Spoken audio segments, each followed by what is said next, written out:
Hello, हमें question given है। हमें दिया गया है कि माना कोई शंकु C बिंदु 4-2 से होकर जाता है तथा C पर कोई बिंदु P x y x is greater than 3 है। माना शंकु C को मात्र होगा एक बिंदु P पर स्पर्श करने वाले की प्रवणता बिंदु P तथा को 3-5 पे स्पर्श करती है। तो आपको बताना है, हमें क्या बोला, P तथा को मिलाने वाली रेखा की प्रवणता की आधी है। एक बिंदु पर स्पर्श करने वाली प्रवणता बिंदु P तथा को 3-5 को मिलाने वाली रेखा की प्रवणता की आधी है। यदि C पर स्थित बिंदु C7-1 की नाभीय दूरी D है तो 12D बराबर होगा, हमें बताना है। ठीक है, तो आप इस क्वेश्चन को ना डिफरेंशियल इक्वेशन से सॉल्व करोगे तो बहुत जल्दी और अच्छे तरीके से सॉल्व कर पाओगे। अब आप लोगों ने शायद डिफरेंशियल इक्वेशन ना पढ़ी हो, फिर भी थोड़ा कनेक्ट हो पाएगा। तो देखिए क्या है, हमें दिया है कि एक पॉइंट है पी एक्स वाई जो कि कॉनिक पर है। अब कॉनिक परवलय हो सकता है, जो भी है। ठीक है, तो हम मान के चलते हैं वो परवलय हो, क्योंकि परवलय चैप्टर पढ़ रहे हैं। ठीक है, और हमें क्या गिवन है, एक्स की जो वैल्यू है वो 3 या 3 से बड़ी होनी चाहिए। ठीक है, अब स्लोप ऑफ हमें बोला है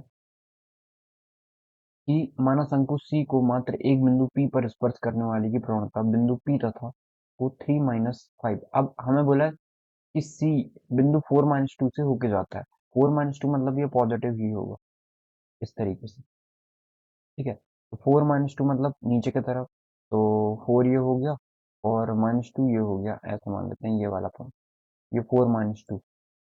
ठीक है, ऐसे मान रहे हैं, हम एग्जैक्टली यही नहीं बन रहा होगा कनेक्ट करने के लिए कि आप लोग समझ पाओ। अब हमें बोला सी पर कोई बिंदु सॉरी, माना कोई बिंदु सी बिंदु से होकर जाता है। ठीक है, तथा सी पर कोई बिंदु पी एक्स वाई सी पर कोई बिंदु पी एक्स वाई है जिसकी एक्स इज ग्रेटर देन 3।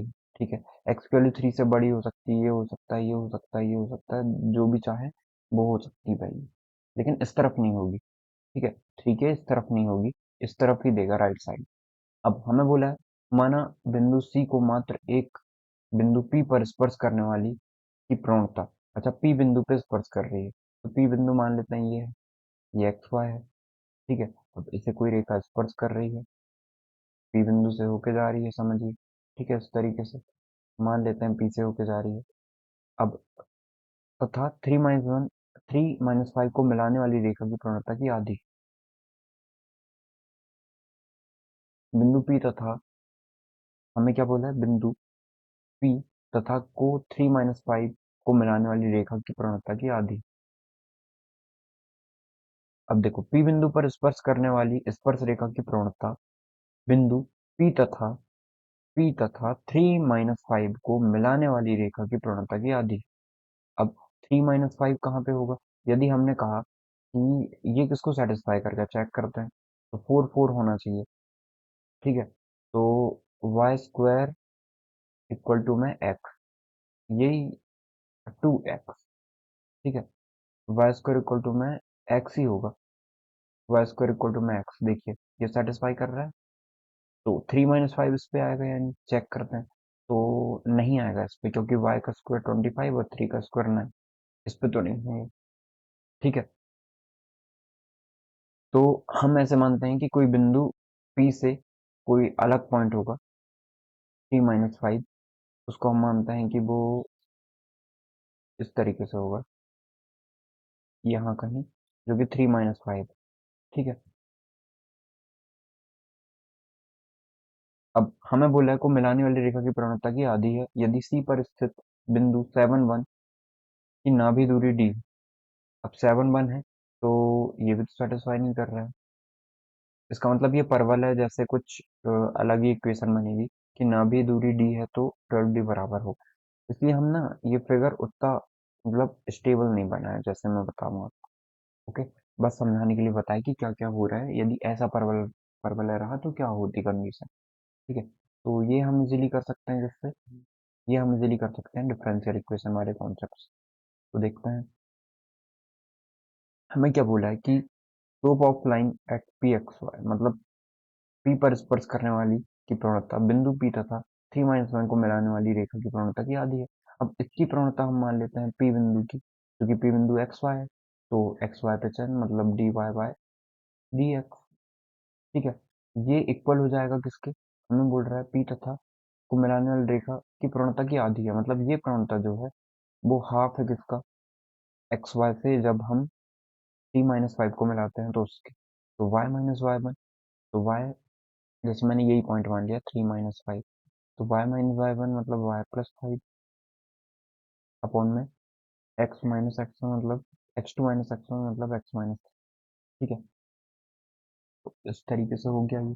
अब हमें ये डिफरेंशियल इक्वेशन वाला पार्ट दिख रहा है, तो हम क्या करेंगे, बोथ साइड सबसे पहले तो क्रॉस मल्टीप्लाई कर देंगे।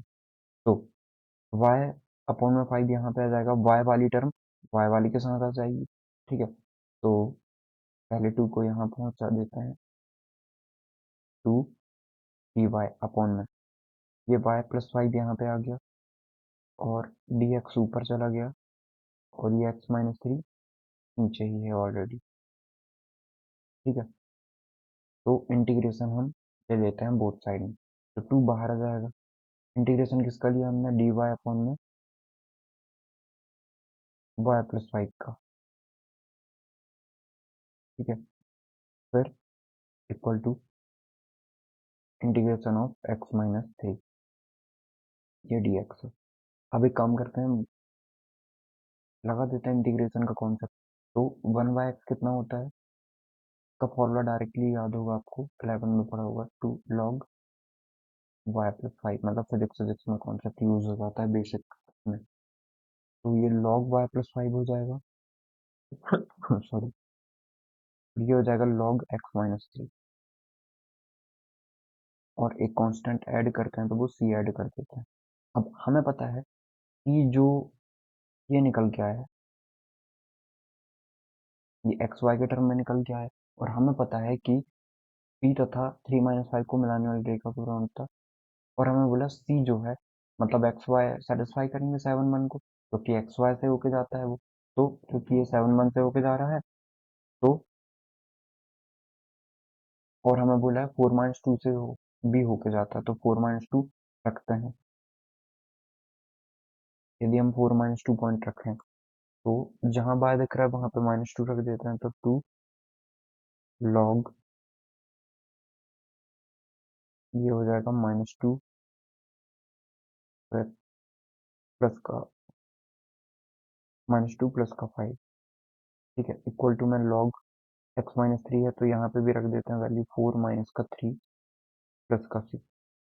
तो ये वैल्यू कितनी आ जाएगी, ये जाएगा प्लस का 3, और ये आ जाएगा लॉग 1 प्लस का 6। ठीक है, अब हमें पता है कि लॉग 1 कितना होता है, 0 हो जाता है, तो सी की वैल्यू कितनी आ जाएगी यहाँ से,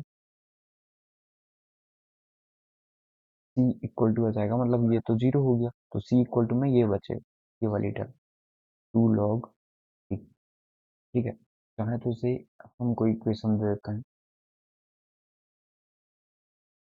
तो अब c इक्वल टू कितना आ गया, 2 log 3 आ गया है। ठीक है, तो इसके जगह में रख देते हैं वैल्यू, तो यहाँ पे रखें हम, तो ये 2 log y plus five equal to में log x minus three plus 2 log 3, c की वैल्यू रख दी है और कुछ नहीं किया है हमने। ठीक है, अब यहाँ से हम एक काम करते हैं,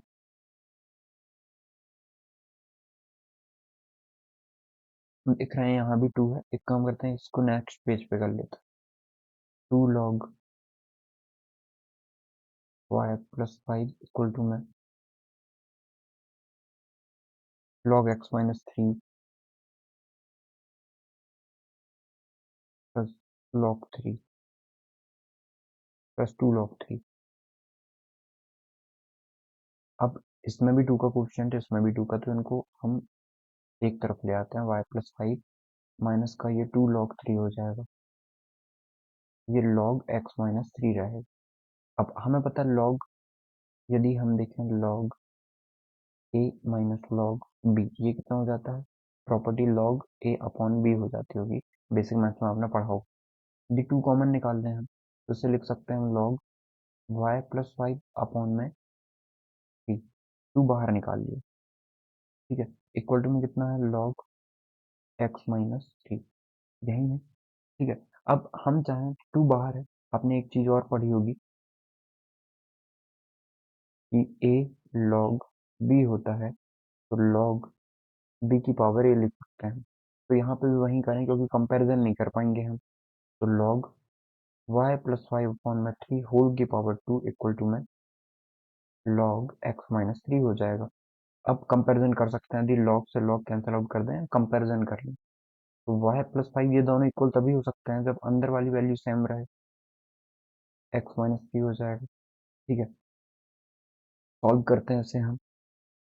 तो सॉल्व करें तो ये कितना आ जाएगा, y प्लस फाइव का होल स्क्वायर है ये। ठीक है, तो इससे y प्लस फाइव का होल स्क्वायर लिख देते हैं, थ्री का स्क्वायर नाइन होगा, नाइन का मल्टीप्लाई यहाँ हो गया, नाइन एक्स माइनस थ्री। ठीक है, तो अब हमें एक पैराबोला दिखाई दे रहा है, y प्लस फाइव का होल स्क्वायर और नाइन एक्स माइनस थ्री, हमें यही निकालना था क्योंकि हम वहां पे कंसिडर नहीं कर पा रहे थे कि हम क्या वैल्यू रखें। आप यहाँ पे चाहते तो आप कुछ ऐसा लिख सकते थे कि ये वाई स्क्वायर की टर्म है, मतलब y प्लस का h whole square equal to में फोर ए एक्स, मतलब ये माइनस में लेते, ये भी माइनस में, और एक और टर्म माइनस में ले लिया होता हमने, क्या, एक्स माइनस के, इसे एच लेते, इसे के ले लेते। ठीक है, ऐसा कुछ लेते और ये दोनों किससे होके जाते हैं, ये सी पर स्थित बिंदु, सेवन वन की नाभि दूरी। अच्छा, सी पर ये बिंदु भी स्थित है और ये बिंदु भी स्थित है, तो रखते पॉइंट हम यहाँ पे, मतलब एक दूसरा तरीका मैं बता रहा हूँ कैसे करते हैं। तो y की जगह में y की वैल्यू रख देते हैं हम। ठीक है, और x की जगह में x की वैल्यू, और h के क्या है, इसका सीड्स हो गया, h के इसका सीड्स हो गया। ठीक है, तो फोर माइनस का टू आ जाता है, ये फोर माइनस का के होल स्क्वायर, और फोर, सॉरी y वाली टर्म रखेंगे ना हम, माइनस टू रखते हैं वहां पे, माइनस टू माइनस के का whole square, four a x minus का फोर का होल स्क्वायर, तो ये तो बन गया अपना टू प्लस के का होल स्क्वायर इक्वल टू में four a x minus four का होल स्क्वायर। ठीक है, अब इसको हमें सॉल्व करना पड़ता आगे बढ़ा के क्योंकि यहाँ पे तीन वेरिएबल है। ठीक है, तीन वेरिएबल है, एच फोर माइनस का के रखेंगे यहाँ पे। ठीक है, सॉरी एच, यहाँ पे एक्स की वैल्यू रख दी और कुछ नहीं किया। इससे एक इक्वेशन बनाते, फिर एक और इक्वेशन किससे बनती कि ये पॉइंट सेवन वन से भी होके जाता है, अब सेवन वन रखते, कंपैरिजन करते तो कुछ हो जाता, लेकिन तीन वेरिएबल इसलिए हमने ये वाली मेथड से निकाल ली। अब ये एग्जैक्टली हमें एक मिल गया है पैराबोला, तो यदि हम इसको कंपैरिजन करें तो हम बोलेंगे फोर ए इक्वल टू में हमें नाइन मिला है, मतलब ए की वैल्यू कितनी आ गई है, नाइन बाय फोर आ गई। ठीक है, अब ये नाइन बाय फोर आ गई तो हमें क्या करना है, हमें नाभि दूरी बतानी है सात ग्यारह से, मतलब यदि फिर से हम बनाए तो हमें क्या बोला है, सेवन वन।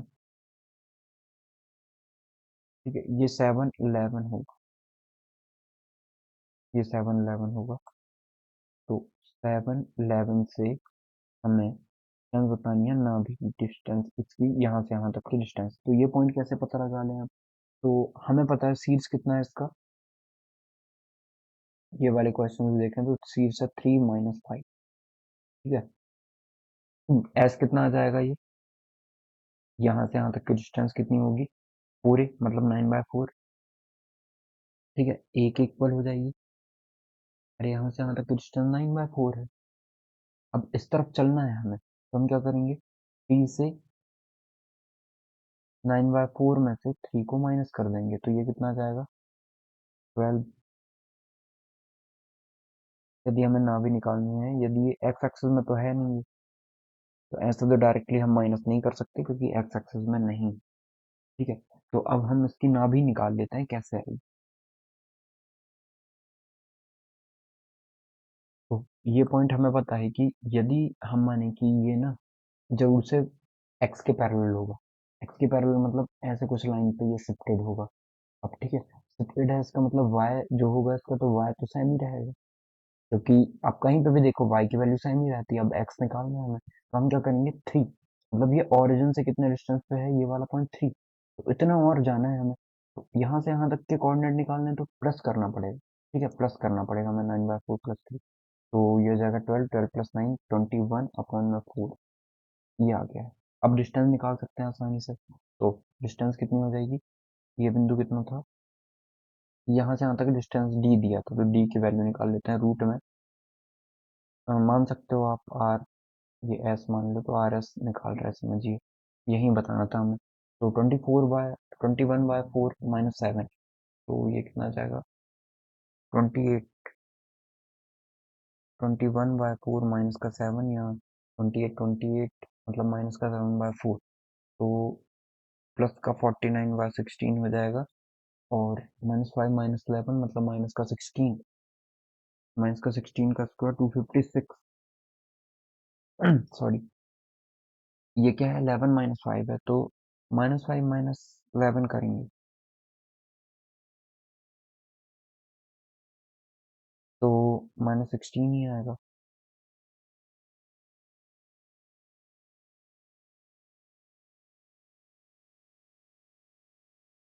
सेकंड, ये ना जरूर से फिर ये वैल्यू जो है फिर आंसर नहीं आएगा यदि हम 11 लेते हैं, तो ये 1 ही होगा, ये वैल्यू आप 1 ही कर लीजिएगा। ठीक है, तो अब आंसर आ जाएगा इसका, तो यदि हम इसे 1 लेते हैं, 7 1,